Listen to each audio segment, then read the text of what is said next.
உண்மை சொல்லணும் அப்படின்னா ரொம்ப எக்ஸ்பெக்டேஷன் இருந்தது. பயங்கர டிசப்பாயின்மெண்ட்னு சொல்லலாம். ஃபர்ஸ்ட் ஹாஃப்லலாம் பார்த்தீங்கன்னா சும்மா பக்கத்து வீட்டுக்காரங்களோட உட்காந்து பேசுகிற மாதிரி தான் ஃபுல்லாகவே போச்சு. செகண்ட் ஹாஃபில் பார்த்தீங்கன்னா உங்களுக்கு ஒரே ஒரு ஹாப்பியான விஷயம்னா ஒரு 2-3 ஃபைட் சீன் வச்சுருந்தாங்க. அதில் தான் கமலஹாசன் படம் நாங்கள் கன்ஃபார்ம் பண்ணோம். இந்த படம் முழுக்க முழுக்க பார்த்தீங்கன்னா படத்தில் வந்து கமலஹாசன் படம் தான். ஆனால் ஹீரோ வந்து எஸ்டிஆர் தான் சொல்லணும். எஸ்டிஆருக்கான கொடுத்த ஸ்பேஸ் வந்து மற்ற யாருக்குமே இது பண்ணலையோ அப்படிங்கிற மாதிரி நிறைய கேரக்டர் ரோல் கொடுத்துருக்காங்க. உங்களுக்கு மலையாள ஆக்டர்லேருந்து அசோக் செல்வன்லேருந்து அதே இத்தனை ஒரு ரோல் கொடுத்து அவங்க யாருக்குமே அந்த ஸ்பேஸ் இல்லை. 4 லைன் தான் வராங்க. த்ரிஷா மேம் சீரியஸாகவே இந்த கேரக்டருக்கு செட் ஆகலையோ அப்படிங்கிற மாதிரி எனக்கு ஒரு ஃபீலாக இருந்தது. அவ்வளோ அழகாக காட்டியிருக்காங்க. ஆனால் ஒரு கேரக்டர் ஒரு பயங்கர ஒரு பில் கொடுத்துருக்கலாமோ, அது ஏன் இவ்வளோ மொக்கையாக கொடுத்தாங்க அப்படிங்கிற மாதிரி ஒரு ஃபீலாக இருந்தது. ஃபர்ஸ்ட் ஆஃப் டைலாக் மணிரத்னம் சார்ன்னு சொன்னாலே நம்ம மைண்டுக்கு வர்றது டைலாக் தான். சென்டிமெண்ட்டோட கலந்த ஒரு டைலாக் அண்ட் லவ் ரொமான்ஸு இந்த 3மே இந்த படத்தில் இல்லையோ அப்படிங்கிற மாதிரி எனக்கு தோணுச்சு.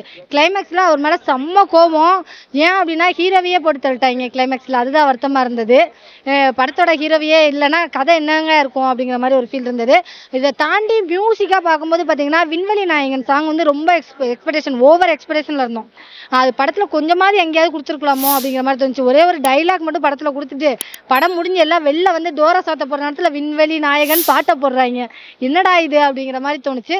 ஒரு நிறைய இடத்துல வந்து சாங்ஸ் 4 லைன் வந்ததுனால அந்த அளவுக்கு கனெக்ட் ஆக முடியும் அப்படிங்கிற மாதிரி இருந்தது. அது வந்து ரொம்ப டிஃப்ரெண்டா இருந்தது. எனக்கு ஃபர்ஸ்ட் ஹாஃப்ல இருந்ததை விட செகண்ட் ஹாஃப் ரொம்ப நல்லா இருந்த மாதிரி இருந்தது. ஒரு இன்னும் கொஞ்சம் வந்து வெறும் கமலஹாசன் சாருக்கு மட்டுமே அந்த ஸ்பேஸ் கொடுக்காம நாயகன் படத்துல வந்து எல்லாருக்கான ஸ்பேஸும் நிறையா இருக்கும். வெறும் கமலஹாசன் இது ரோல் மட்டுமே நகர்ந்து போகாது. கமலஹாசன் சிம்பு சாருக்கு கொடுத்த அந்த ஒரு இதை வந்து கூட இருக்கிறவங்களுக்கு அதிகமான ஸ்பேஸ் கொடுத்திருந்தா படம் சூப்பரா இருந்திருக்குமோ அப்படிங்கிற மாதிரி தோணுச்சு. எனக்கு இந்த படத்திலே ரொம்ப பிடிச்ச விஷயம் என்ன அப்படின்னா சிம்பு அண்ட் கமலஹாசனோட ஃபைட் சீன் தாங்க. அது ரொம்ப நல்லா இருந்த மாதிரி இருந்தது.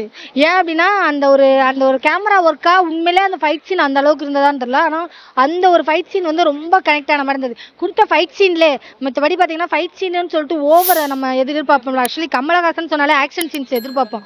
அந்த ஆக்ஷன் சீன்ஸ்லாம் ஃபர்ஸ்ட் ஹாஃப்லலாம் சுத்தமாக எனக்கு அந்த அளவுக்கு கனெக்டே ஆகலை. செகண்ட் ஹாஃப்லேயுமே நிறைய இடத்துல ஃபைட் சீன் வருது. ஆனால் அந்த ஃபைட் சீன் மாதிரியே இல்லை. ஏன்னா நாசர் சார் இவங்க எல்லாம் சேர்ந்து ஒரு ஃபைட் பண்ண பார்க்குறாங்க. அதில் கூட எனக்கு அந்த ஃபைட்டு வந்து கனெக்டே ஆகலை.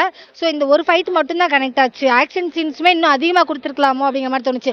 இந்த த்ரிஷா இந்த படத்தில் ஒரு பாட்டு பாடுவாங்க, என்ன வேணும் உனக்கு அப்படிங்கிற மாதிரி. ஆக்ஷன்ஸ் வேணும் இன்னும் கொஞ்சம் எங்களுக்கு அப்படிங்கிற மாதிரி தோணுச்சு.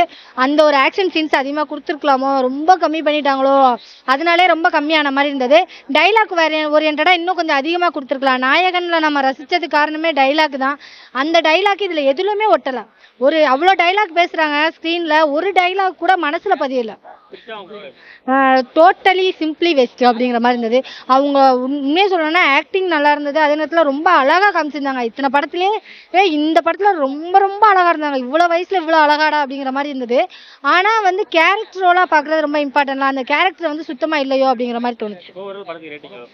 டெக்னிக்கலாக உண்மையாக சொல்லலாம். டெக்னிக்கல் பற்றி பேசணும். ஏன்னா டெக்னிக்கல் பயங்கர சூப்பராக இருந்தது.